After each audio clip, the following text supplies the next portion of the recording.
Happy Victory Tuesday, Miami Dolphins fans. Something that we have not been able to say for a while, with the Dolphins not getting any wins this year, but also their struggles on Monday Night Football.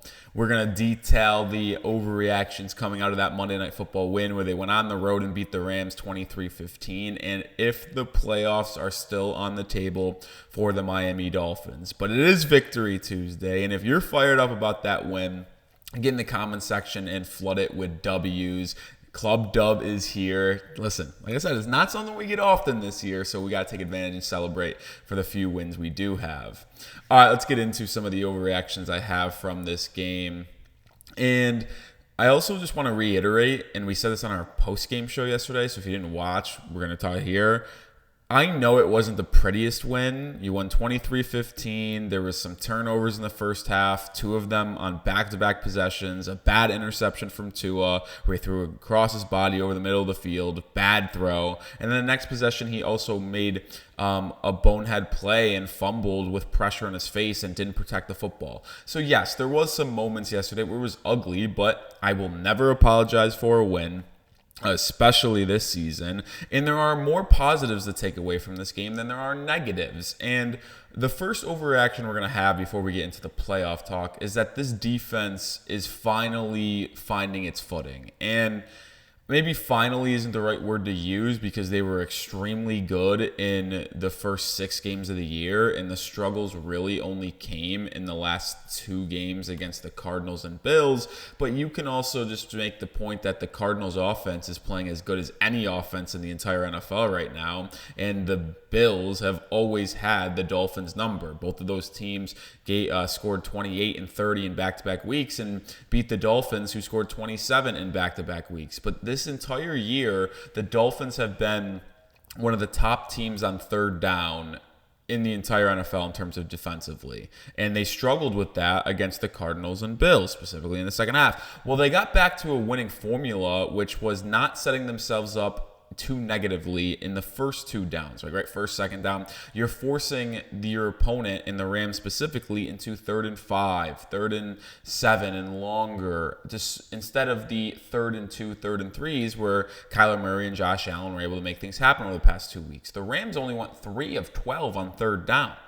And that is good for obviously 25%. Like that is as good as you can possibly ask for if you're a defense. And the difference in why the defense was so effective this past Monday compared to the 2 games they played against the Cardinals and Bills is because the pass rush and the defensive line finally showed up. I mean, I don't know how many times I have to say this, but the Dolphins had 1 sack.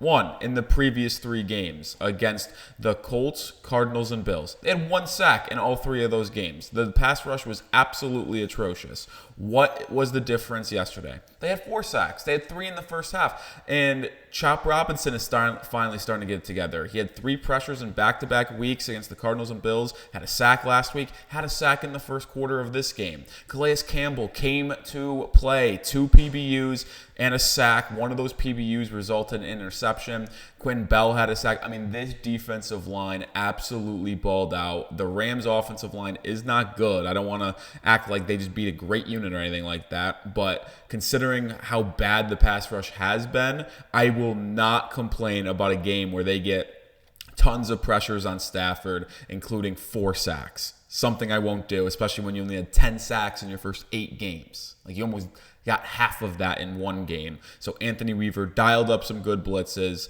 And when even he didn't dial up some blitzes, the front 4 got home, and that really changes the entire outlook of this team and defense because we know how good the secondary has been this season in coverage. So if you start to pair that up with a pass rush, it's going to get really dangerous. All right, we're going to get into the playoff talk right here, but make sure you are subscribed to the channel. We gained over like 500, 600 subscribers yesterday from our Monday Night Football stream. Appreciate all the new ones that joined the channel. We're still going to drop daily content, and we're going to be live once again this Sunday as they host the Las Vegas Raiders in Miami. So make sure you hit that sub button because we'll have you covered in between. All right, really the only second overreaction I have is that the Dolphins might be able to make the playoffs. Like, it is Overreaction Tuesday. That's why we're doing this segment. But it's hard not to believe at least a little bit, right? So Tua has played 4 full games this season. Week 1 against Jacksonville, and then week 8, week 9, and last night. In those 4 games, the Dolphins offense has scored 20 plus points in all 4 of those games. They probably weren't going to score 20 against the Bills in week 2, but in the 4 games Tua started and played all 4 quarters, the Dolphins have scored 20 points on offense in every single one of those games, going 20, 27, 27, and 23. So the offense is clearly still at a spot that it was last season. It always hasn't been pretty in those games, but they're still getting to that 20-point threshold, which with this defense, and you play complementary football of trying not to turn the ball over, having good time of possession, should be enough to keep you in every single ball game. And with how efficient Tua has been, and that was the first time he turned the ball over yesterday in the 3 games he returned since coming off IR, because he didn't turn it over against the Cardinals or Bills. He was very good in that retrospect, and he's been very consistent, I'd say. Like, I do want to point out a couple bad throws yesterday. 1 or 2 of them could have been intercepted that weren't, so it could have been a lot higher turnover rate for Tua yesterday. But he's showing you the franchise QB type things that a lot of people believed he had, but the majority of people believe he didn't have, and why they want to replace him. And listen, I'm lukewarm. I'm not really sure where I want to go with Tua and if he's going to deliver anything of substance in terms of Super Bowl with this team. I don't know, but I'll say this. You've seen him make some big boy plays over the past 2 weeks. Down 27-20, driving down the field in Buffalo, scrambling out of the pocket and finding Waddle for a touchdown to tie the game up with 1.5 minutes to go. That's big boy franchise quarterback stuff. Yesterday against the Rams, you were up by 8 points with 6.5 minutes to go. What did Tua do?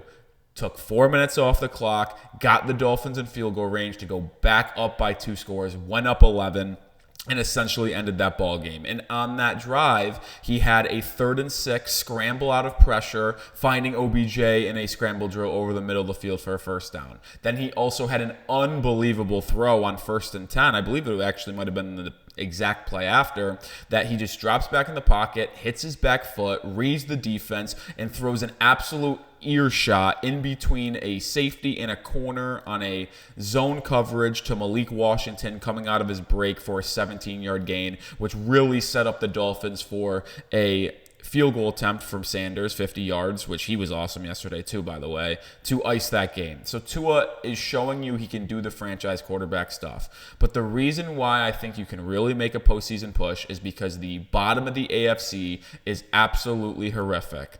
Look at the wild card. It's going to be the Steelers or Ravens as the top wild card team in all likelihood. But then the 6 and 7 seed are the Chargers and the Broncos. The Chargers are 6 and 3.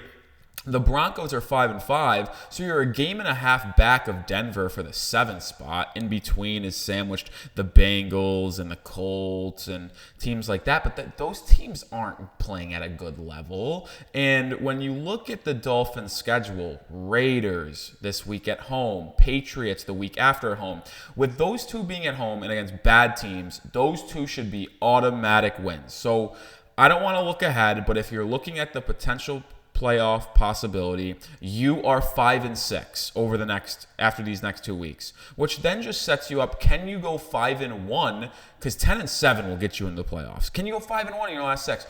And even if you go 4 and 2 in your last 6 and go 9 and 8, depending on tiebreakers, that might be good enough. And in those final 6 games, if you're just giving the Raiders and Patriots games wins, in Green Bay, 2 games against the Jets, at Houston, in Cleveland, at home against San Francisco.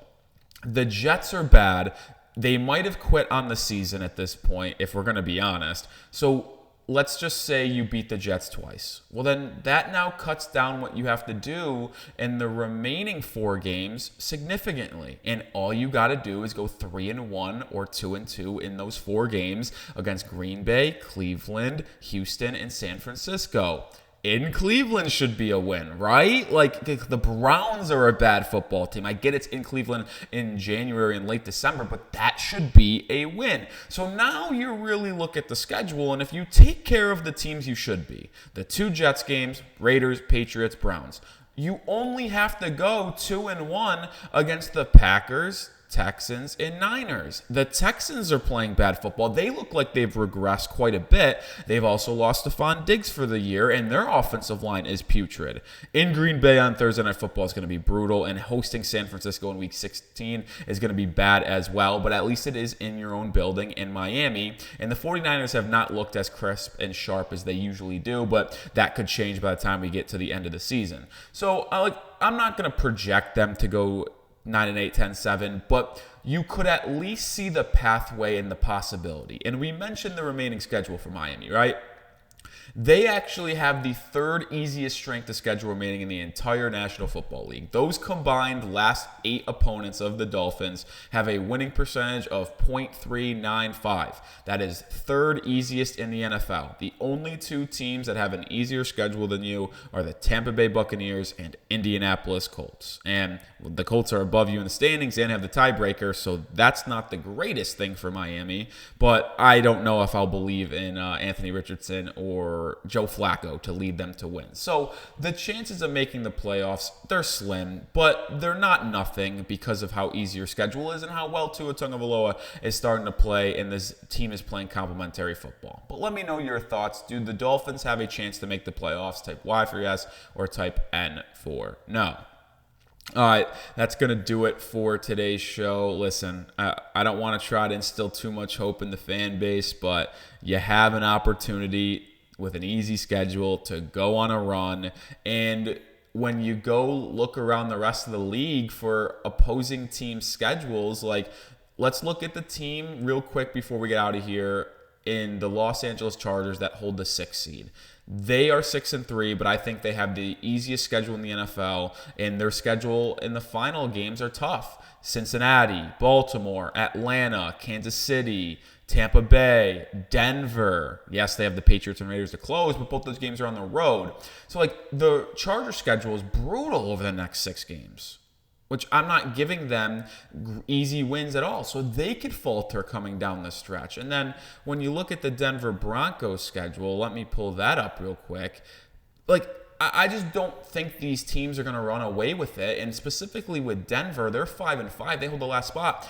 I said you need to go 10-7 to make the playoffs. Do you think Denver's going to go 5-2 in their final 7 games? Probably not, right? Especially with games against Atlanta, the Bengals, the Chiefs.